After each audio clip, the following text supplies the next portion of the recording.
Manter um bom relacionamento com todos os colegas de trabalho e também com as chefias pode ser uma tarefa difícil.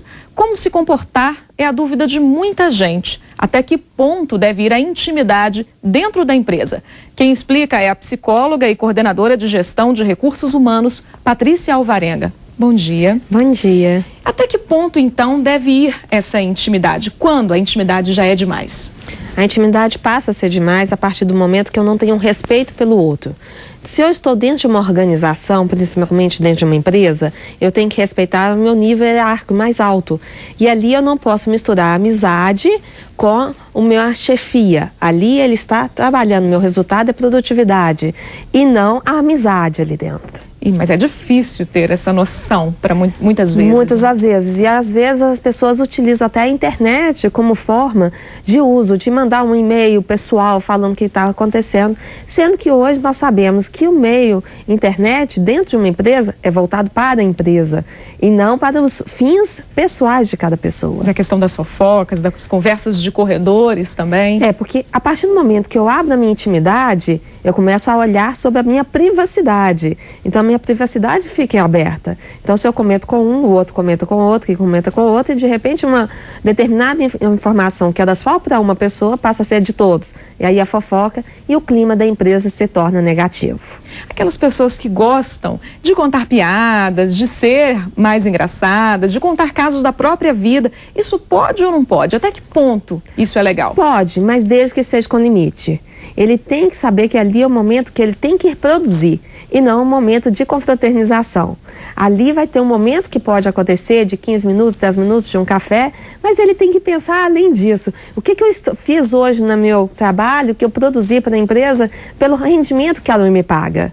E, apesar de tudo, eu tenho uma produção a ser cumprida. Como estabelecer esse limite? Quando a pessoa, como ela pode saber que já está passando um pouco, que está sendo demais? O respeito de um começa quando termina o respeito do outro. Então, a partir disso, eu tenho que ver pelas noções que são dadas até o não verbal.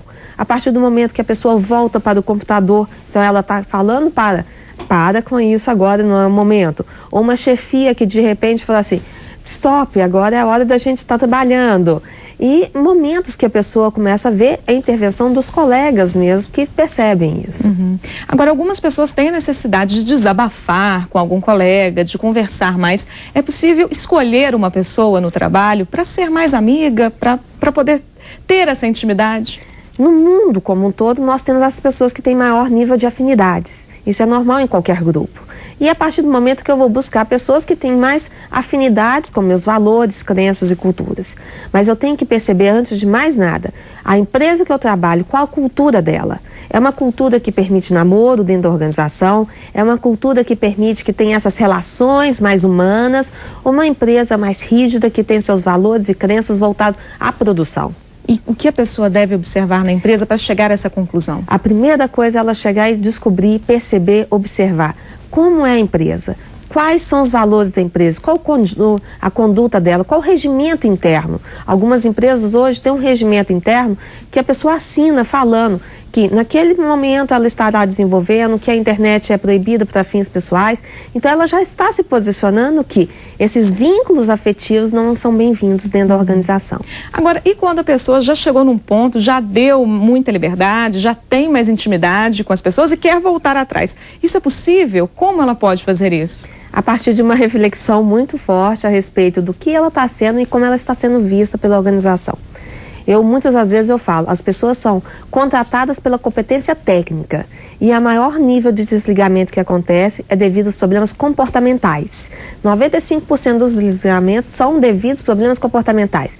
É a pessoa alto, que excede no seu programa de estar com afinidades, de fofocas, de relacionamentos indiferentes a saber o que ela foi ali contratada para desenvolver o seu trabalho. E como ela pode mudar? Porque muitas pessoas podem falar assim, de uma hora para outra a pessoa mudou o jeito de ser comigo, ficou diferente, ficou calado. Como a pessoa pode mudar sem parecer antipático? ela começa a refletir. Algumas formas que tem, a terapia, a meditação, a mesmo o olhar sobre si, começar uma leitura mais reflexiva sobre a vida, o que ela busca. Também, né? Mas a mudança não pode ser drástica, a mudança tem que ser de acordo com o estilo dela, porque ela também não pode mudar o estilo. Se ela é uma pessoa alegre e feliz, de repente ela fala assim, não, eu agora sou assim. Não é isso que a empresa quer. Mas ela tem que pensar que ela tem que fazer o trabalho dela ali dentro da organização. E essa intimidade que ela faz, às vezes ela coloca até ela mesma em risco frente às outras pessoas. Ela tem que pensar nela em primeiro lugar. Em primeiro lugar. Patrícia, muito obrigada pela sua participação aqui no Bom Dia Minas. Um ótimo dia. Um ótimo dia a vocês.